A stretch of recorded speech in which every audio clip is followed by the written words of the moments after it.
प्रिय बच्चों, आज की इस ऑनलाइन क्लास में आपका स्वागत है। इस भयावह महामारी के कारण आपकी सुरक्षा को ध्यान में रखकर विद्यालयों में अनिश्चितकाल के लिए अवकाश की घोषणा कर दी गई है।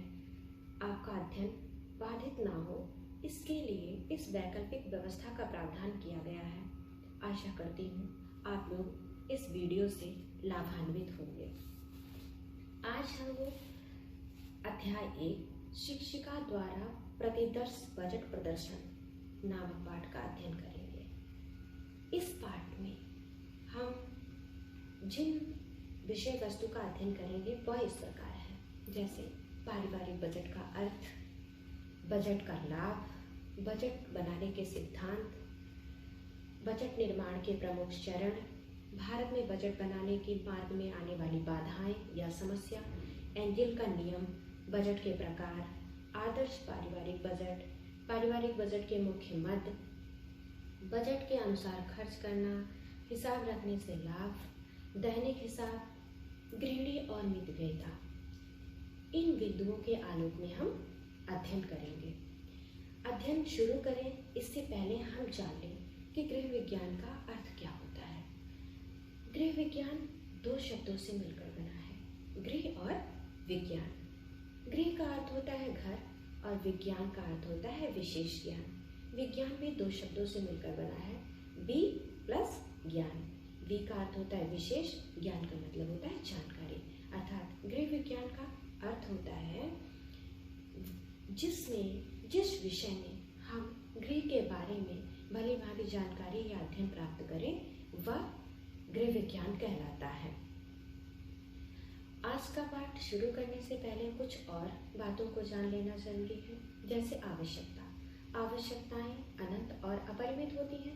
प्रत्येक व्यक्ति की आवश्यकताएं अनंत होती हैं। एक आवश्यकता की पूर्ति हम नहीं कर पाते कि दूसरी आवश्यकता अपने आप ही जन्म ले लेती है। हम जीवन पर्यंत आवश्यकताओं की पूर्ति करते रहते हैं।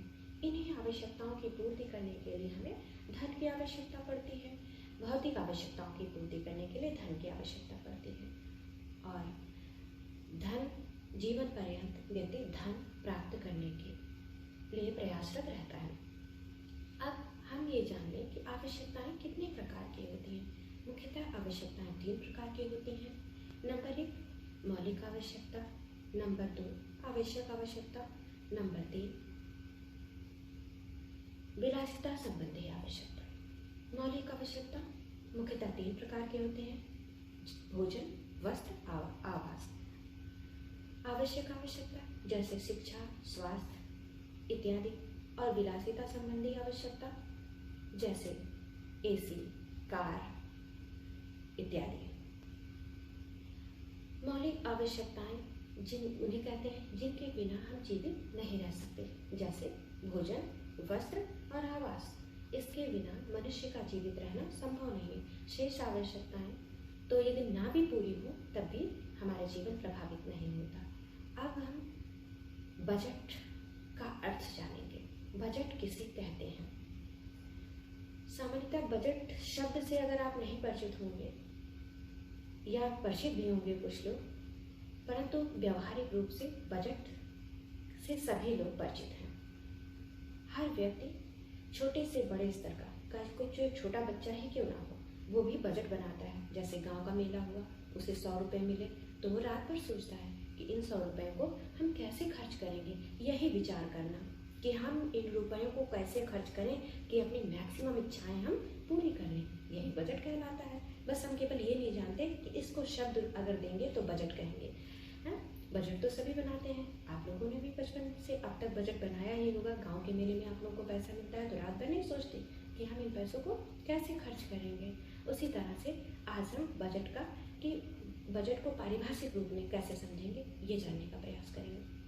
सामान्यतः परिवार के आय व्यय का लेखा जोखा रखना ही बजट कहलाता है। आय व्यय का मौखिक लेखा जोखा या फिर लिखित लेखा जोखा रखना ही बजट कहलाता है। सामान्यतः यह 1 महीने के लिए सोचा जाता है। बजट मुख्यतः 1 महीने का ही बनाया जाता है कि 1 महीने की हमारी आय क्या है और व्यय क्या है और हम इसको कैसे खर्च करें। तो सबसे पहले हम आय एक नया शब्द आया, तो हम ये जान लें आय किसे कहते हैं। तो आय का मतलब होता है जो हम कमाते हैं, मतलब आपके घर के मुखिया कुछ ना कुछ काम करते हैं, चाहे वो नौकरी करते हैं, व्यवसाय करते हैं, कृषि करते हैं, पशुपालन करते हैं, कुछ भी करते हैं, उसके बदले में उनको कुछ ना कुछ धनराशि यानी कि पैसा प्राप्त होता है, वही आय कहलाता है। आय का मतलब जो हम कमाते हैं, हमें कार्य के बदले जो धनराशि प्राप्त होती है उसको किताबी भाषा में आय कहते हैं। और व्यय जो हम खर्च करते हैं, मतलब अपनी ज़रूरतों को पूरा करने के लिए या फिर अपनी आवश्यकताओं को पूरा करने के लिए जो हम खर्च करते हैं उसे व्यय कहते हैं। और इसी के आय और व्यय यानी कि हम क्या कमाते हैं और हमारा खर्च कितना है, इसी को सोच विचार करके करना ये बजट कहलाता है। तो बजट समझ गए होंगे आप लोग कि आय और व्यय का यानी कि अपनी कमाई और खर्च का लेखा जोखा रखना ही बजट कहलाता है। बजट को समझने के लिए हम कुछ परिभाषाएं देखेंगे, जैसे मार्शल के शब्दों में मार्शल ने कहा है कि बजट किसी परिवार की आय व्यय का मोटे तौर पर अनुमान है, मतलब हम क्या कमाते हैं और हमारा कितना खर्च है इसका अनुमान लगाना ही बजट कहलाता है। क्रेग और रस के शब्दों में क्रेग और रस एक अर्थशास्त्री हैं, उन्होंने कहा है कि बजट भूतकाल के व्यय, भविष्य के अनुमानित व्यय और वर्तमान समय के मदों का निश्चित व्यय का लेखा जोखा, यानी कि हमारा भूतकाल यानी कि जो हमने पिछले महीने खर्च किया उसको हम सोचते हैं कि हमने जो खर्च किया, जैसा बजट बनाया था, क्या वह हमारे लिए सही निकला, है ना। हम सही से अपने महीने भर का खर्च चला ले गए अपनी कमाई में, वो हम विचार करते हैं। और आज की हमारी क्या कमाई है और हमारे क्या खर्चे हैं उसको मिला जुला करके खर्च मतलब एक हिसाब तय करना ही बजट कहलाता है। निष्कर्ष रूप में हम कह सकते हैं कि किसी निश्चित समय के लिए, निश्चित समय कितना, सामान्यतः एक महीना, एक महीने के आय व्यय का पहले से अनुमान लगा लेना कि हमारे इस महीने आय क्या है और हमारे खर्चे क्या हैं, इसका अनुमान लगाना ही बजट कहलाता है। अब बजट का अर्थ सबको समझ आ गया होगा। इसके पश्चात अब हम जानेंगे कि बजट के क्या लाभ होते हैं, बजट बनाने के क्या लाभ होते हैं, है ना। बजट के लाभ कहें, उपयोगिता कहें या महत्व कहें, सारी बातें एक ही हैं। बजट के लाभ, महत्व या उपयोगिता, अगर कुछ भी इसमें से पूछा जाए तो सबका आंसर एक ही होगा। तो बजट बनाने के क्या लाभ, जैसे अगर आप क्या कमाते हैं और कितना खर्च है, अगर आप सोच समझ कर करेंगे तो जाहिर सी बात है यह आपके लिए लाभप्रद होगा। जैसे परिवार की अर्थव्यवस्था सुचारू रूप से चलेगी, क्यों, क्योंकि हम क्या कमाते हैं हम ये जान लेंगे। जब हम अपनी आय का ज्ञान रहेगा तभी हम अगर उसके अंदर रह करके खर्च करेंगे तो हमारा जीवन क्या होगा, सुखमय होगा। और हम अनावश्यक खर्च नहीं करेंगे, जो ज़रूरी है उन्हीं पर खर्च करेंगे, जो ज़रूरी नहीं है उन पर हम पैसे नहीं खर्च करेंगे। या फिर हम वैसी आवश्यकताओं के लिए हम बाद में खर्च कर सकते हैं, अगले महीने कर सकते हैं, जब हमारे कम खर्चे होंगे तब हम कर सकते हैं।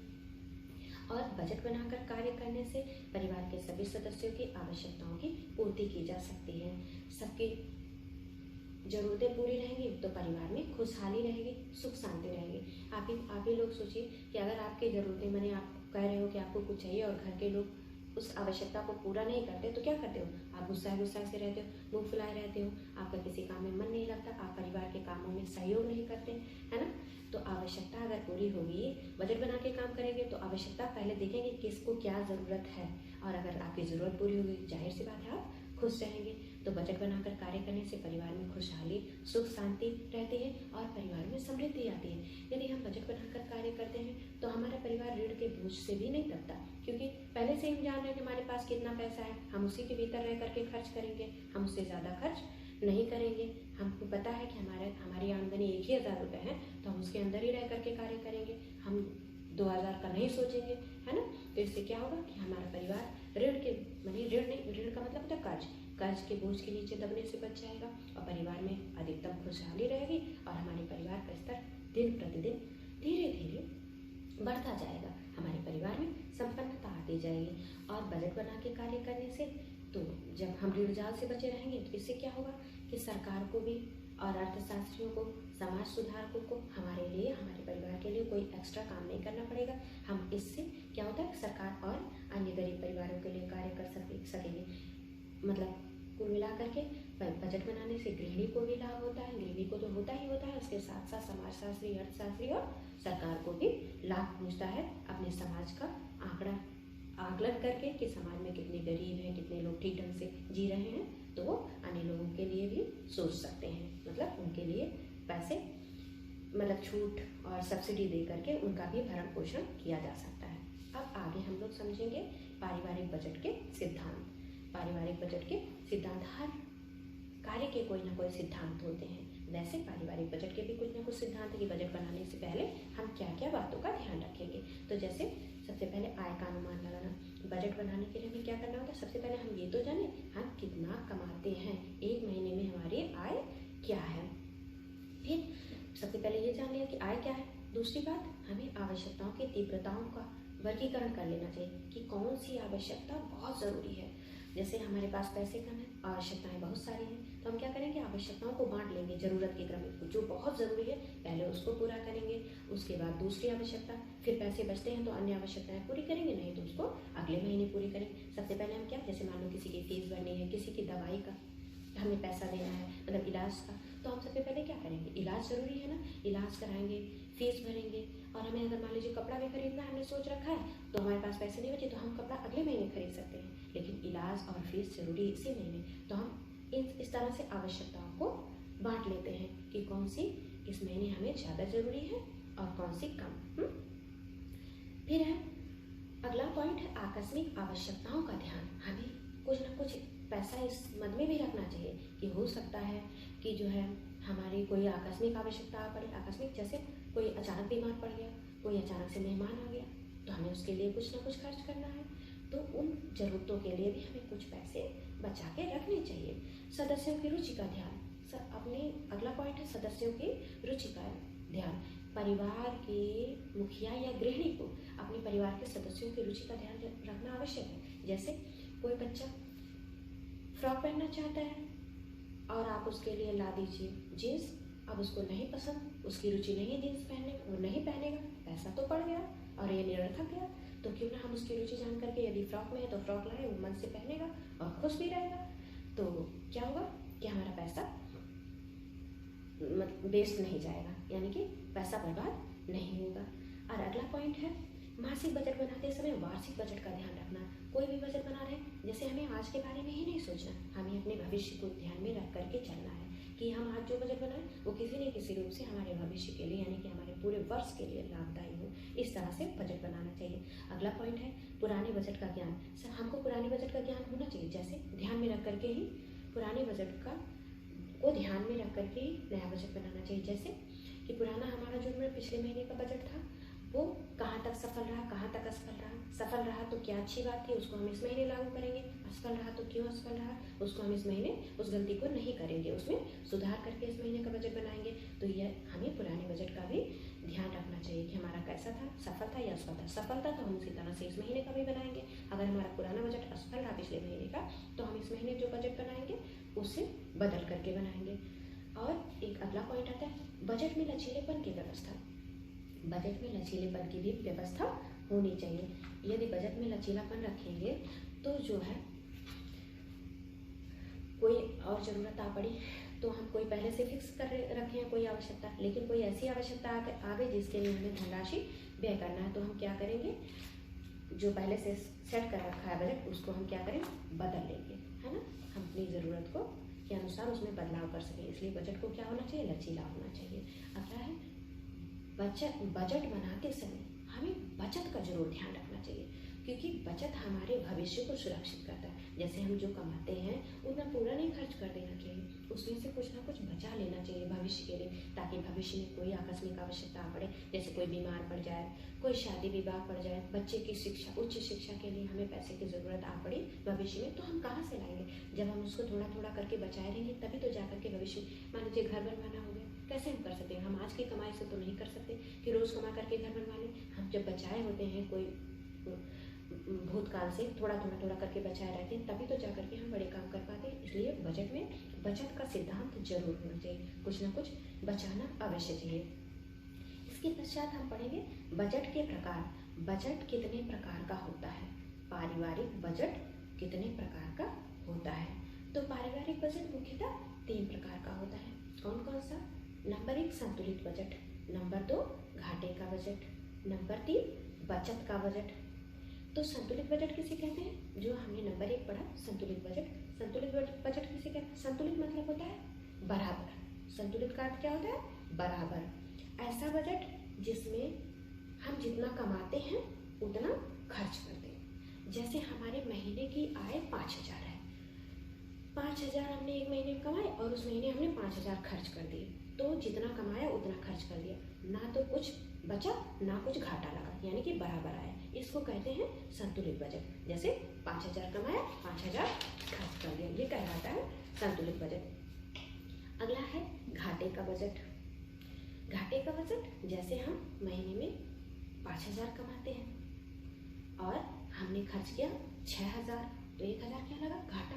तो 1,000 हमें कहीं कहीं से ऋण लेना पड़ेगा। क्या अच्छी बात है?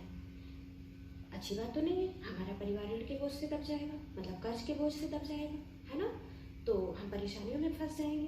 तो क्या होता है कि घाटे का बजट जैसे हम जितना कमाते हैं हमारी कमाई से ज़्यादा खर्च हो, ये कहलाता है घाटे का बजट। यानी कि 5,000 कमाई और खर्च करते हैं 6,000 रुपये महीने, तो 1,000 रुपये हमें कर्ज लेना पड़ेगा, इसलिए ये बजट अच्छा नहीं माना जाता। अगला आता है बचत का बजट, सबसे महत्वपूर्ण बजट। बचत का बजट यानी कि हम अपनी आमदनी जितनी है उससे कम खर्च करें। जैसे कि हम 5,000 कमाते हैं एक महीने में, तो हम 5,000 ना खर्च करें। कितना खर्च करें? 3,000 या 4,000, जैसे 1 या 2,000 बचा लें। ये कहलाता है बचत का बजट और यही सबसे अच्छा माना जाता है। तो कुल मिलाकर के हमने ये सीखा कि हमें ना तो संतुलित बजट बनाना चाहिए, ना तो घाटे का बजट बनाना चाहिए। हमें अपने भविष्य को ध्यान में रखकर बचत का बजट बनाना चाहिए, जिससे हमारा भविष्य सुरक्षित रहे। इसको हम लोग एक उदाहरण से समझ सकते हैं। जैसे आप लोग मान लीजिए कोई 3 लड़कियां हैं, आप लोगों को मेला देखने के लिए 200 रुपये मिले। पहली को 200, दूसरी को 200 और तीसरी को 200। अब सबको 200 मिले अपने गांव का मेला देखने के लिए, 200।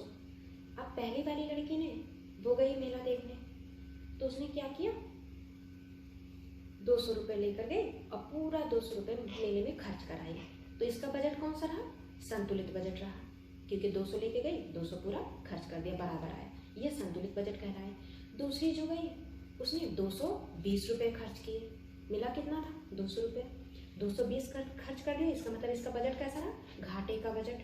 कैसा रहा? घाटे का बजट। 20 रुपया उसने अपनी सहेली से उधार ले लिया, तो क्या हो गया? 20 रुपया उसके भविष्य के लिए कर्ज चढ़ गया उसके ऊपर। अब वो हमेशा परेशान रहेगी, 20 रुपया कहाँ से व्यवस्था करें जो उसको हम कर्ज उतारें।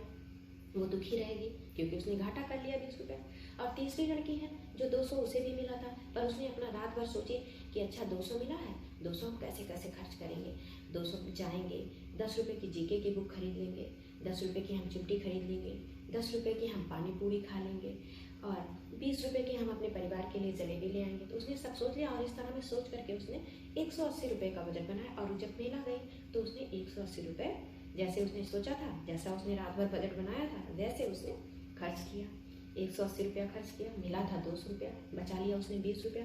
अब वो खुशी खुशी घर लौट आई, अपनी भी ज़रूरतें पूरी कर ली, परिवार के लिए भी वो खरीद के लाई सामान की। परिवार के लिए हम जलेबी ले चले 20 रुपये की, तो परिवार के लिए लोग भी खुश उससे, और 20 रुपया उसने बचा भी लिया। भविष्य में यदि उसे कॉपी या पेन की ज़रूरत पड़ेगी तो उसे घर मांगना नहीं पड़ेगा और वह उसी पैसों से अपने भविष्य की ज़रूरत भी पूरी कर लेगी। तो इस तरह से हम लोगों ने समझा कि बजट कौन सा अच्छा है, कुल मिलाकर के कौन सा सुविधाई बजट है, किस बजट से हमारा भविष्य सुरक्षित है। तो हमने फाइनली जाना कि बचत का बजट हमारे लिए सबसे अच्छा होता है।